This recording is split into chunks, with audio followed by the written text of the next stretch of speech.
শেখ হাসিনা জাতীয় যুব উন্নয়ন ইনস্টিটিউট আছে। আমরা এটার নাম পরিবর্তন করতে চাই। নারী টি-20 বিশ্বকাপের বিষয়ে আমরা বিসিবির সাথে কথা বলেছি। যেহেতু বিসিবি একটি অটোনমাস ফেডারেশন, তো সিদ্ধান্ত তো আমরা দিতে পারবো না। আমরা বিসিবি থেকে সাজেশন নিতে পারবো, তাদেরকে সাজেশন দিতে পারবো। আপনারা জানেন জাতীয়ভাবে আমরা একটি কঠিন সময় পার করছি এবং এখন আমাদের কাছে প্রধান চ্যালেঞ্জ হয়ে দাঁড়িয়েছে জাতীয়ভাবে ল অ্যান্ড অর্ডার রিএনফোর্সমেন্ট। এবং আমি আজকে সচিবালয়ে এখানে এসেও সেটাই ফেস করছি যে ল অ্যান্ড অর্ডার সিচুয়েশনের জন্য আমাদের নারী বিশ্বকাপটা আমাদের বাংলাদেশে ভেন্যু হওয়ার ক্ষেত্রে একটু হুমকির মুখে আছে। তো এই বিষয়ে আমরা আজকে কিছু আলোচনা করেছি বিসিবির সাথে এবং আজকে মন্ত্রণালয়ে এসে সবার সাথে আলোচনা করে আমার ভালো লেগেছে এবং আমার মনে হয় আমরা একসাথে ভালোভাবে কাজ করতে পারবো। তো আমরা তিনটি সিদ্ধান্ত কিংবা প্রসেস যদি বলি, তিনটি বিষয়ে উপনীত হতে পেরেছি।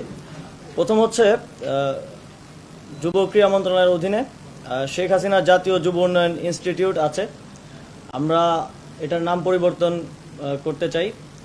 যেহেতু বাংলাদেশে একটা ম্যাসাকারের সাথে শেখ হাসিনার নাম জড়িত আছে এবং হাজার সহস্র ছাত্র জনতা মারা গিয়েছে, আমরা মনে করি তিনি এর সাথে সরাসরি যুক্ত এবং সেই জায়গা থেকে এটা শুধু আমাদের মন্ত্রণালয় না, প্রত্যেকটি স্থানে এটা করা হবে। তো শেখ হাসিনা জাতীয় যুব উন্নয়ন ইনস্টিটিউটের নামটা আমরা পরিবর্তন করে বাংলাদেশ জাতীয় যুব উন্নয়ন ইনস্টিটিউট করছি এবং এই বিষয়ে প্রসেস চলমান থাকবে এবং দ্রুতই এটা কমপ্লিট হবে। আর নারী টি-20 বিশ্বকাপের বিষয়ে আমরা বিসিবির সাথে কথা বলেছি। যেই ইস্যুগুলো হচ্ছে তার মধ্যে সবচেয়ে গুরুত্বপূর্ণ হচ্ছে সিকিউরিটি এনশিওর করা। সিকিউরিটি এনশিওর করার ব্যাপারে স্টেট লেভেল থেকে কিছু কাজ করার ব্যাপার আছে। আমি আজকেই যমুনাতে গিয়ে ইউনুস স্যারের সাথে এই বিষয়ে বিস্তারিত কথা বলবো এবং তিনি একজন ক্রীড়াপ্রেমী মানুষ, তিনি অবশ্যই এটিতে আমাদেরকে সহযোগিতা করবেন এবং স্টেট লেভেল থেকে সিকিউরিটিটা আমরা এনশিওর করব। আমরা ইউএনের সাথেও কথা বলবো যাতে তারা সাজেস্ট করে। কিছু দেশের ট্রাভেল রেস্ট্রিকশনস আছে, সেগুলো যাতে সমাধান করা যায়। আর অবকাঠামোগত কিছু উন্নয়নের ব্যাপার আছে, সেগুলো মাননীয় সচিব আমাকে নিশ্চিত করেছেন যে কমপ্লিট করা হয়ে যাবে এর মধ্যেই। এবং বিসিবির বিষয়ে, যেহেতু বিসিবি একটি অটোনমাস ফেডারেশন, তো সিদ্ধান্ত তো আমরা দিতে পারবো না। আমরা বিসিবি থেকে সাজেশন নিতে পারবো, তাদেরকে সাজেশন দিতে পারবো।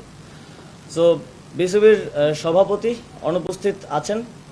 অবশ্যই একটা ফেডারেশনকে ওয়ার্ক করতে হইলে তার সবগুলো অর্গান ঠিকভাবে ভালোভাবে কাজ করতে হয়। সভাপতির মতো গুরুত্বপূর্ণ দায়িত্বে যিনি আছেন তিনি অনুপস্থিত আছেন। কিন্তু বিসিবি যেহেতু একটা অটোনমাস ফেডারেশন আইসিসির অধীনে, তো এই বিষয়ে আমরা সিদ্ধান্ত নিতে পারবো না। আমরা সাজেস্ট করেছি যারা বিসিবির ডাইরেক্টরস আছেন তারা এই বিষয়ে লিগ্যালি কিভাবে আইসিসির লিগ্যাল ফ্রেমওয়ার্কের মধ্য থেকে কিভাবে এই বিষয়টি সমাধান করা যায় এবং অন্তর্বর্তীকালীন সময়ের জন্য কাউকে নিয়োগ করা যায় কিনা সে বিষয়ে তারা আমাদেরকে পরবর্তীতে রিপোর্ট করবেন এবং এ বিষয়ে আমরা প্রসিজারটা চালু রাখব।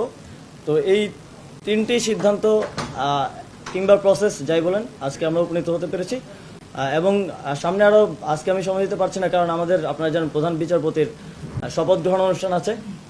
তো আমরা আরও বিস্তারিত কথা বলবো। আমি আবার এসে হয়তো আরও বিস্তারিত কিছু বিষয়ে সিদ্ধান্ত আমরা নিতে পারবো।